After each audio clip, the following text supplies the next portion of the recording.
What's up YouTube? This is your girl Storm here and I'm back with another video. This is going to be part numero dos on my E3 impressions.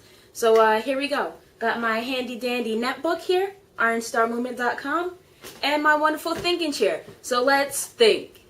Seriously getting into it. We left off at EA games as well as Microsoft. This time around we're going to talk about Ubisoft as well as Sony.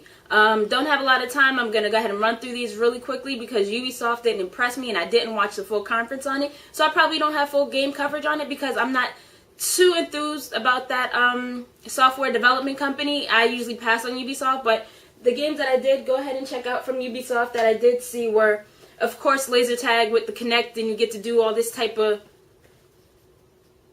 mime stuff with the Kinect, so you could definitely check that out if that's your type of thing.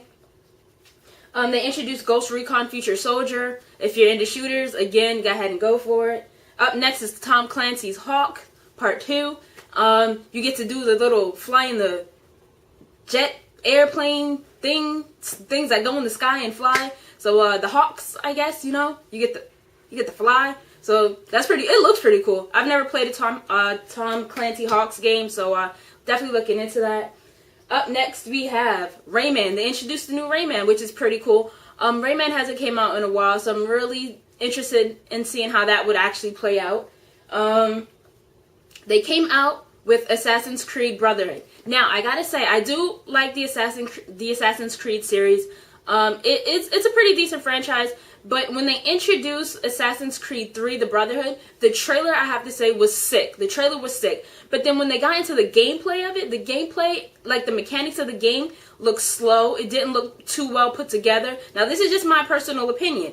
When I was looking at, because when they were doing the gameplay, it just looked really, really slow. I don't know if that's part of the game or how it should play, but it didn't look too appealing to me. So I hope if they still have time to work out some kinks that they do, because the gameplay showing wasn't too great for me. I just don't know what to say about that. And last but not least, that I caught from Ubisoft, and I actually didn't really catch the full thing of this, which I was really mad at because, oh my god, I just was, and it was Michael Jackson. They're coming out with a Michael Jackson game. Who doesn't love Michael Jackson? If you don't love him, you don't need to leave a comment. I'm just saying. Michael Jackson's music was always a great inspiration to me, to my life. Regardless of his personal life, everybody has personal issues. Michael was just in the public eye, so, he got caught a lot doing a lot of things that he may or may not have done. So, things happen. But that's not about this video. So, they're coming out with a Michael Jackson game, which I was thoroughly shocked about for the simple fact that Sony actually owns all the rights to Michael Jackson's music. So, I figured it would make more sense if Sony came out with the Michael Jackson game rather than Ubisoft. You know what I'm saying? That to me just kind of baffled me a little bit, but the dancers were sick. They were getting a Michael Jackson on and doing all this type of stuff. They was getting it in, the dancers. So I'm definitely picking up Michael Jackson game day one. That's pretty much all I have on Ubisoft because I really don't care for them as a software development company. And yeah, so we're gonna go ahead and move on to Sony. Sony to me was an epic. It was fail. Like, Sony to me failed this conference. Not saying that they didn't do a good presentation of the conference. It's just what they introduced was fail. Sony has a real problem keeping secrets. So pretty much everything that they introduced, we already knew. So I wasn't too impressed by that. That's just, again, my personal opinion.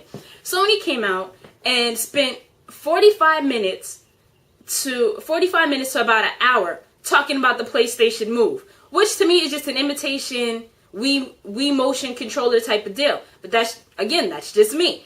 They spent so much time talking about the PlayStation Move and what games would be compatible with the Move and who wants to play the Move and showing off demos of the Move. They showed the sorcery game, broke down Harry Potter looking like type of game with the sorcery and the whip and all this other crap, and it was just not cool to me. I mean, Harry Potter hands down will overrate sorcery any time of the day. They also showed off, what else did they show off for the Move? They showed golf. Tiger Woods. Yeah, Tiger Woods. Great job, Sony.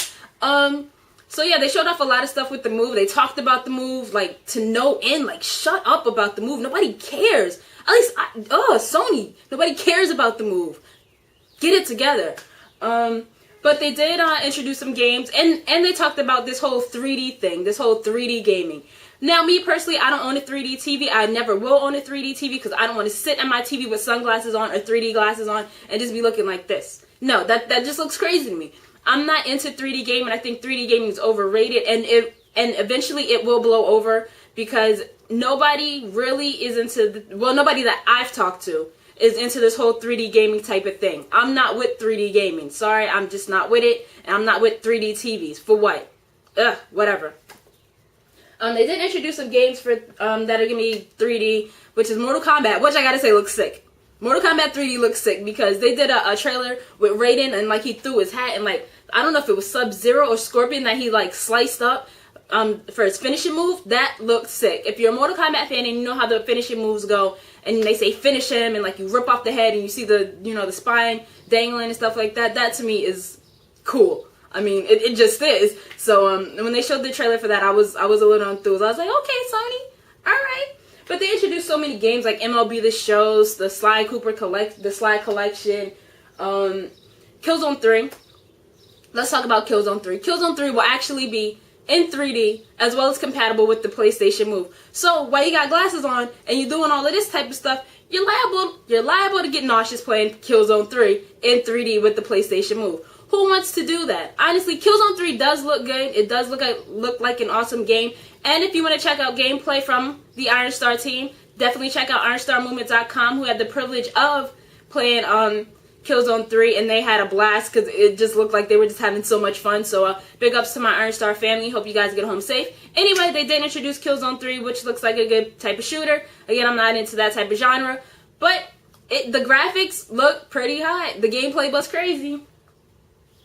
Up next, they introduced Ghost of Sparta. Ghost of Sparta.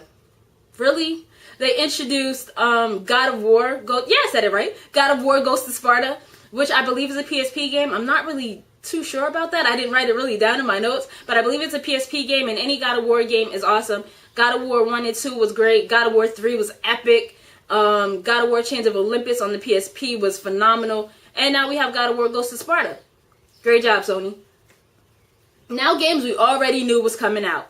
Little Big Planet, Infamous 2, and Kingdom Hearts Birth by Sleep, which I gotta give Sony credit for because when Nintendo came out with the DS version, Kingdom Hearts 358 over 2 days, it wasn't too good for me. Like, it was just, for it to be in the Kingdom Hearts series, it was like the last game I thought would ever be played because it was just not that good. It's still playable, but it wasn't good, so I was a little bit disappointed in Nintendo. But we're not going to talk about that because Nintendo blew out their conference, but we'll talk about later. I'm running out of time. They introduced iPad for the PSP, which, you walk around with this camera on your PSP and you dangle things in front of it and Pet gets to play with it. You get to do all that type of stuff. Twisted Metal. They introduced Twisted Metal like it was a big surprise. Like, we all didn't know Twisted Metal was coming out. It was already leaked on the internet with David Jeffy as a part of a clown. And they was like, oh no, that's not coming out. Sony, really? We all know Twisted Metal was coming out. But everybody loves a Twisted Metal game, so it's going to be crazy. Me, personally, I'm a little scared of clowns. They freak me out a little bit. So I'm not going to probably pick up Twisted Metal. I'm just saying. That's pretty much all the notes I took on Sony because Sony just really talked about the move way too much for me. Sony did bring up their PlayStation Plus network, which is kind of like Xbox 360's Live. It's going to be $49.99 for a year, as well as $17.99 for 3 months. Now, Sony, I don't know if I'm taking the information wrong, but you do get games on when you do sign up for PlayStation Plus, like Wipeout Pulse HD or Wipeout HD, as well as some other games, as well as minis. But once your subscription is over, so is everything that you did with the PlayStation, PlayStation Plus. I don't know if that's correct information, but that's just what I've been hearing. Whatever you get during your time span of PlayStation Plus, it's supposed to be over with once your subscription gets canceled. But once you get a live subscription, who would want to cancel it? That makes for way better gaming, in my personal opinion. Again, Sony did not throw me because everything we knew was coming out. Oh, they got a lot of games coming out for the PSP. They have 70 games that are supposed to be launched by December, which includes Patapon 3. Go Patapon, which is an awesome rhythm game. If you've never played a Patapon game, you definitely need to get up on it. Patapon 1 is great, but Patapon 2 is so much better. They're coming out with the third birthday. They're coming out with so many games for the PSP. It looks like a great year for the PSP. Not so sure about the PS3. Like, oh, Portal 2, doggone it. Way to go, Sony. I forgot all about that. I think that's what made the Sony conference for me, because they're coming out with Portal 2 for the PS3. So big ups to Sony for that. And I'm not pretty much out of time, and that's really all I wanted to talk about. So until next time, this is your girl Storm. I'm coming up with the I'm running out of time with the giveaway, as well as the Nintendo conference, which should be up today. And until next time, this is your girl Storm. I'm gonna go ahead and get my happy dance on for Nintendo before we get out of here. That's my happy, oh, my chair is squeaking. Happy dance for Nintendo. But until next time, this is your girl Storm. Make sure you check out IronStarMovement.com for all the E3 coverage, up-to-dates for video games, and all your friends and family needs. That's what Iron Star Movement is there for. Until next time, this is your girl Storm.